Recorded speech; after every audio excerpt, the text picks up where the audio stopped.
Alright, today we're going to go with a foam-bodied salmonfly. 20 below out in Montana, so what better time to start thinking about salmon flies, right? We're going to get right into this one. You can see I got this one in the vise. This one's it'd fish, but maybe for somebody else I wouldn't throw it. Jump. We'll get right into this one and get zoomed in. I found this pattern when I was a kid. I had a DVD. Well, it was a VHS back then. DVDs weren't a thing just yet. But I had this tape that I watched, and I think it was a Skip Morris, if I'm not mistaken. This is an offshoot of his pattern, and I thought this was the coolest thing ever when I saw it. So I tied dozens of these things, and we don't have salmon flies in Montana or in Pennsylvania where I grew up, but I just tied a boatload of them and thought it was the coolest thing ever. And I actually got really good at this pattern. Hadn't tied it for a long time. You know, it's probably been 20 plus years since I've tied this thing with any consistency, and over since then have added a few different things that I like to see in a lot of my stones and salmon flies. But for all intents and purposes, this is Skip Morris's pattern. I just added, you know, a couple minor tweaks. But to get started on this one, you can see we're just using a regular sewing needle here, and I'll explain. This is just regular 2mm foam right here. You can get this stuff, I'll zoom out a little. You can get this stuff at the craft stores, whatever it may be. It's just regular 2mm foam. You get that patch for like 89 cents, and you can tie probably enough of these for a lifetime, honestly. These things last forever as well, and the thing that I like about the foam with the stoneflies and the caddises, I twitch these when I fish them. I twitch them constantly, and this foam allows you to do that. You can't sink this pattern. So this is the hook that I'm gonna wind up tying on is not the TMC, wherever I put it. It's a U203. There we go. I'm all unorganized here. U203. This is a size 8, and the only reason that I reference that right now is for reference. I'll hold this hook up, and you can see I go just slightly wider when I cut this foam than the gap of this hook. If you want a comp hook, you know, a TMC 200R size 6, it's the gap's pretty much the same. Just whatever you use. I mean, find something. It's all going to be relatively close depending on what hook you use, but that's the gauge that I use right there. Anyhow, back to the fly. Like I said, I just had this thing. It was just a straight cut right down the center, and then at the very end, all I did was just notch a little section. So I got a little V shape right there. And like I said, I just have this on the needle. You can see I'm able to slide this back and forth pretty easily.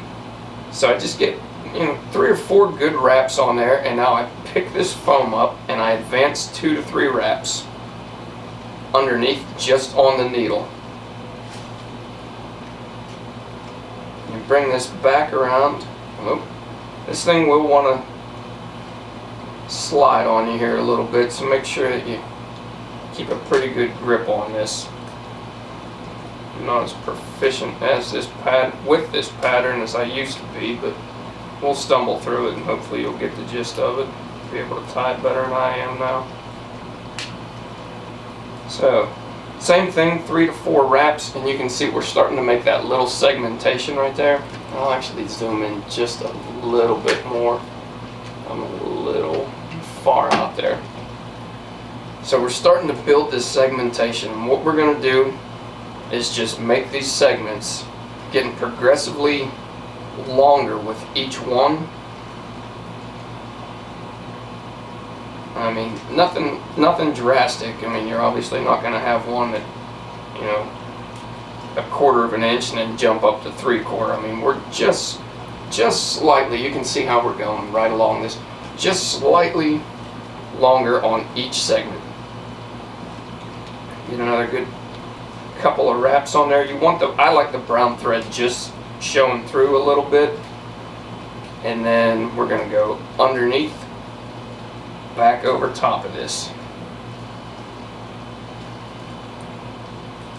Before you tighten this down, just kind of eyeball this, make sure that your segmentation is going to be how you want it. A couple of wraps, 1, 2, 3, 4. Right now we have 4 segments on this.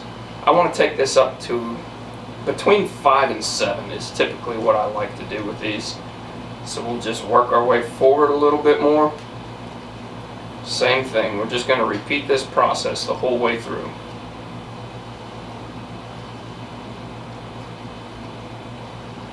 Look, make sure that our segment's good again. Everything's looking good. We're still continuing to progressively get longer on these segments.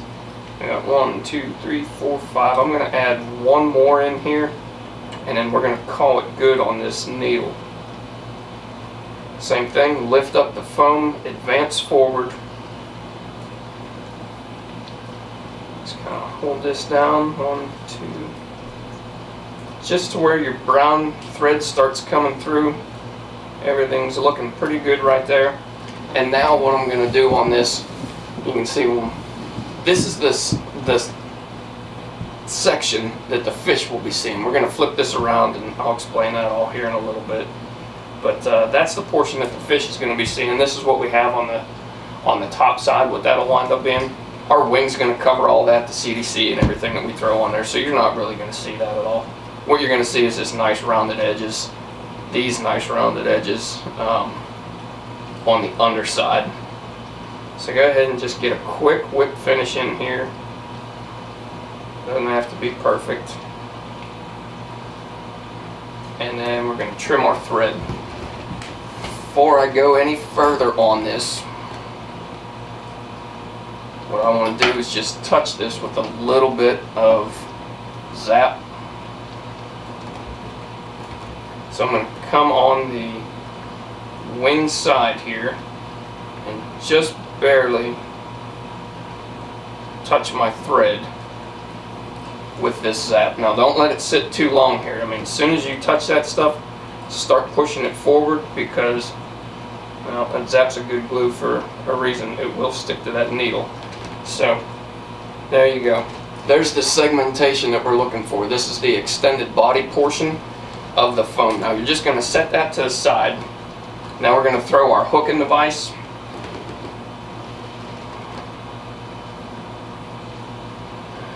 Tighten it up just a little bit. And all I want to do now is get a good thread base down. Make sure that that's secure in there. All I want to do now is just get a good thread base. Go the whole way down. I'm going to leave my thread hanging right before the point of this hook. Now, same thing, I'm just going to go back over top of this, and all this really does is gives you a little bit of stability. If you're tying on a bare hook, it can get pretty slick. I mean, it's still slick on this, but this way you have a little bit to work with. Now, I'm going to just have my thread right in the center here. I'm going to take this out of the vise. Now, the segmentation portion that I have right here, this open section, I'm just taking my hook and I'm going right through that last section. Be careful with that glue, it can get a little, if it's still a little tacky, it can stick to you. So I'm just going right through that segmentation, pushing up through, and I want the foam on the bottom section. We'll get this back in the vise. Right there, I've got my foam in the bottom section. I'm just going to bring this foam right up to where I left off with my thread. and it's going to sit right there. Now I'm going to bring my thread back, and all this is going to do is secure this to the hook. I don't want a ton of wraps on this, I just want something around this hook. That way this foam's not flopping around all over the place. It's not the most secure wrap at all, but it will hold you down until we get a little bit further on this. Now I'm going all the way up to the front, keeping my thread, or keeping my foam on the underside of this. I got my hands in the way there, but you can see my foam's on the underside, and I'm going to pull this up. Make sure you're nice and centered. I'm going to pull this up, loose wrap, just start bringing this foam together. And there we have it. There you can see there's that big gap right there that we have. We're not too concerned about that just yet. Not too concerned about it. So we're going to wind up fixing that shortly. There we go. Still have our extended body on this. Now what I'm going to do is I want to split this right in the center, but I don't want thread wraps on the underneath side of this. On the top side it's fine because this is all going to be covered up. So all I'm going to do is figure eight this. I'm going to go right here on the top, figure about where I want this segment to be. And that's just a little bit short. Just a little bit short.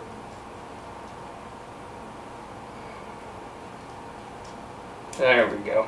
Now you can see the spacing on our segments right there. The spacing looks a lot better, and I don't have any thread coming on the underneath side. It's all pretty clear. And I do have a little bit there that I just didn't like, so we're going to redo this one more time. Right over the top.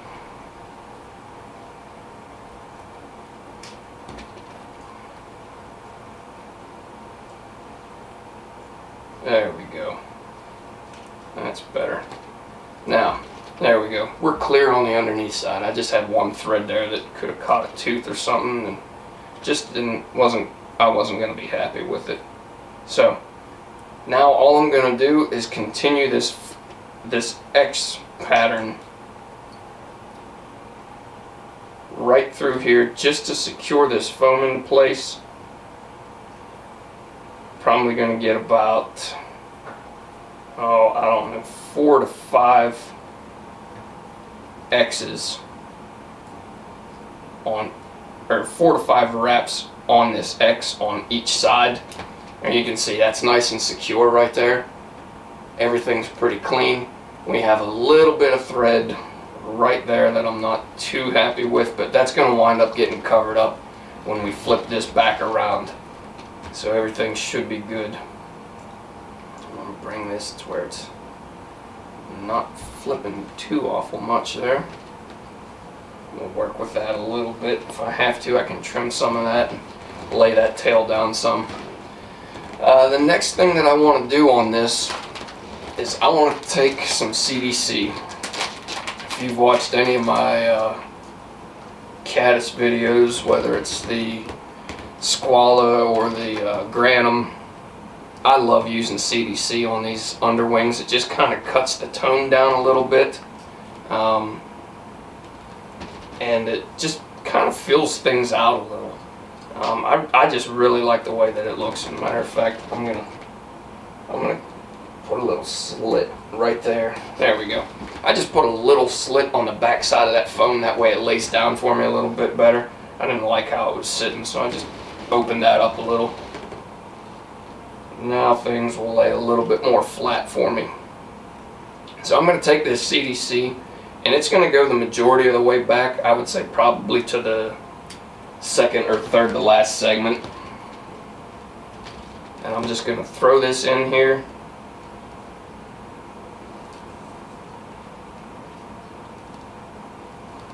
Where are you at? 1, 2, 3. Get that secured, and then I'm going to trim this. Now, same thing, I'm going to follow this path back on this X. That'll secure my CDC a little bit more, and it cleans it up. It kind of gets everything out of the way. All of these excess fibers, they're not going to be in my way when I put this, when I put the rubber legs on. Now we're going to go with our overwing here, or with our wing. This is just, I don't know, it looks like a damn dryer sheet to me actually. I don't know where I got it or what it is.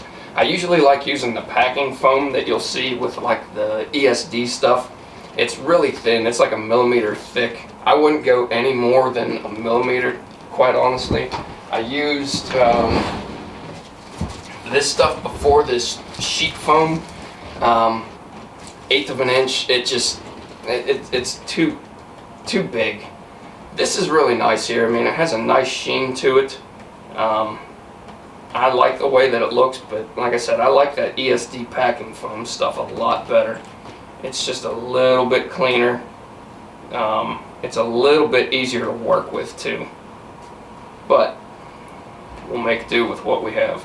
So all we're going to do is just lay this flat back, and you can see that wing going straight back there. It's a little bit off center. I don't know if I'm going to be able to live with that or not.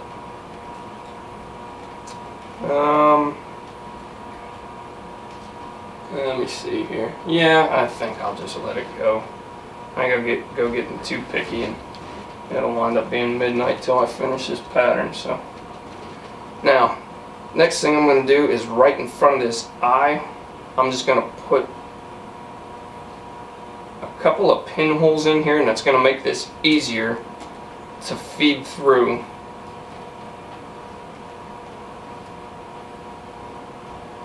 Don't rotate on me. Don't rotate. It's going to make this a little bit easier to feed through our eye. All we're doing is just flipping this, or we're just flipping this foam up, and we're bringing the eye of the hook right through it. So now at this time, what I'm going to do is just make a couple of wraps right in front of this eye, and then I want to get right underneath and go right back to where my wraps were before. 1, 2, 3. That's pretty clean right there. Now's the time, if you want to, you can go ahead and shift your wing around, get things lining up how you want it. There, the wing's still sitting pretty good. I still have my CDC coming through. And now I'm going to do the same thing that I did before. I'm just going to make this X, 1 and 2. And that X is even pretty close to center, believe it or not. Usually I don't get them centered up, but nobody sees the top portion of this fly, so what's it matter? No, the fish don't. People do.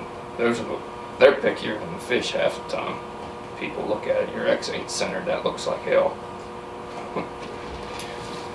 Alright, so there you have it. We've got our wings starting to cooperate here. I got a little fold going on there that I'm not too crazy about just yet, but we'll get that squared away here in a second. For now, we have everything how we want it, and I'm going to go back down to this center section, and I'm really going to wrench down on this. You can do the same thing coming back to this one right here, and you're just going to have a little bit of a tag sticking out, but I'm going to leave that one right how it sits. And now's when I'm going to tie in my rubber legs. Typically I like using these little centipede brown and black ones, but these things, I'm telling you, they're dry rotted. You can see I'm just pick right through them, so I think I exceeded the shelf life on that one. File 13. Alright, so what I'm going to use is just You see me use these a lot on the streamers. These are just the pumpkin and brown mixed. I think they should look alright. And let me get 2 of these. You can keep these at length right now. They don't have to be trimmed perfectly just yet.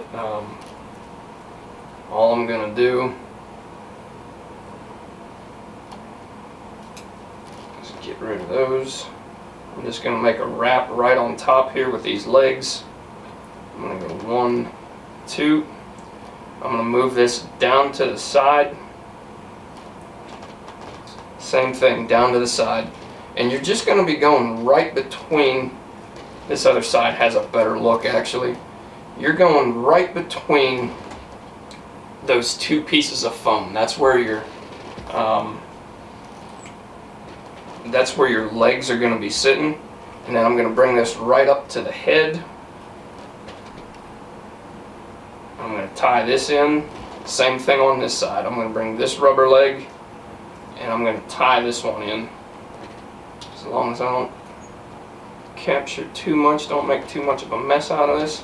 And there we go, that's it. I mean, that's all I'm going to do with the rubber legs. You'll see some, oh, I didn't catch that one how I wanted to. You'll see some squalla patterns and, we had a light go down.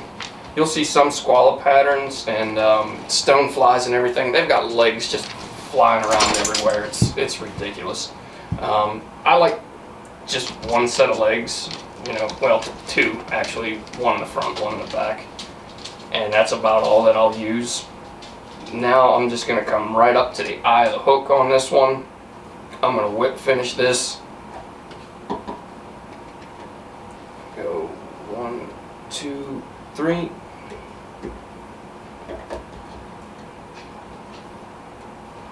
One, 2, 3.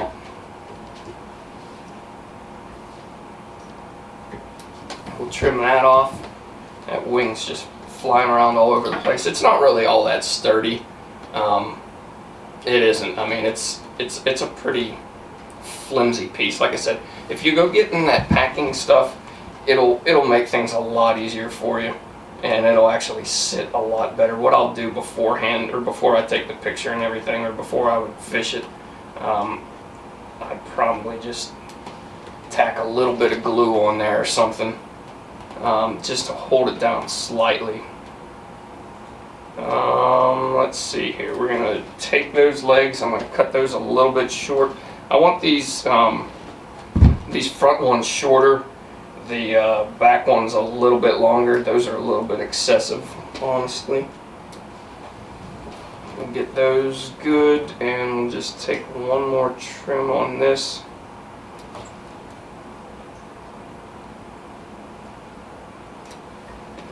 That's pretty close. I'm going to leave them at that. I go cutting too much more off of this, and I won't have any dang legs left, so we'll just leave them as is. It's really bugging me that thing's sitting the way it is. But like I said, I'll probably just take a little dab of glue on that and hold it in place for the picture. It's really bugging me. Oh well. Alright, I'll leave it be, I promise. The last thing that I'm going to do on this one is I'm going to take for a tail here. You can do this beforehand when it's on the needle. I just never really have any luck with it sitting still, and it doesn't really cooperate for me. So what I'm going to do is I'm just peeling this stuff back. I'm going to leave a little bit of stem. This is just a regular black hen saddle. And you can see where I have this peeled back right here. And then I'm going to take and trim this section out. And then this is all that I'm left with. It's just this little tail section. This is getting way too fancy for these flies. I really don't feel that it's necessary at all. You know, but just for looks, it does look pretty dang clean. It looks pretty realistic. So I'm just gonna throw that in my thread wraps, and it's not the most secure thing in the world. I'm just going to wrap that in right there. And then if you want to, what you can do is throw that back on the needle, make a couple of really quick wraps, and you're good to go. It's not going to go anywhere on you. Another thing that you can do is just kind of trim this back foam section a little bit. What I'm going to do is just take it for now, and I'm just going to shorten it out a little bit, and then you can round those edges off and everything if you want, but I'm just going to shorten that out and call that good. But there you can see it. There is the foam extended body Salmonfly. Really cool, really realistic pattern. Like I said, you can't sink this thing. It's virtually impossible unless you go throwing a bunch of weight or something underneath it and trying to do a hopper dropper type thing, and you try to float a big heavy streamer or something, then it might sink. But for all intents and purposes, I mean, this thing's gonna float forever. The last thing that I like to do on this, and I don't have it readily available, is I'll take a marker and I'll run this right down the side, because when you see the Salmonflies, I mean, yeah, they have this orange color to them, and they have a neat little, they have a nice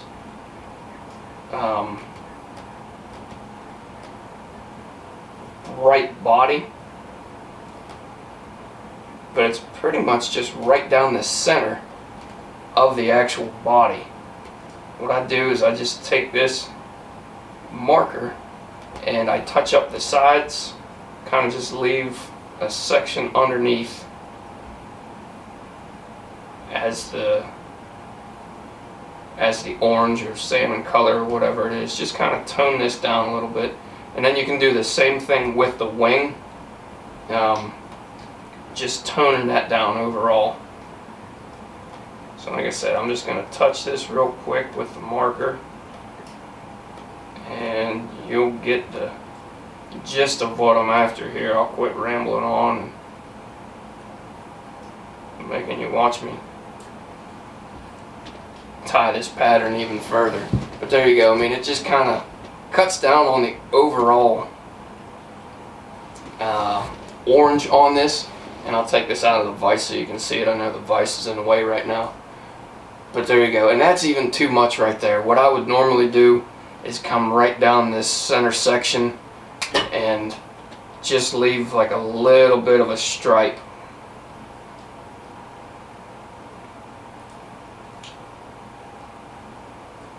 Right about like that.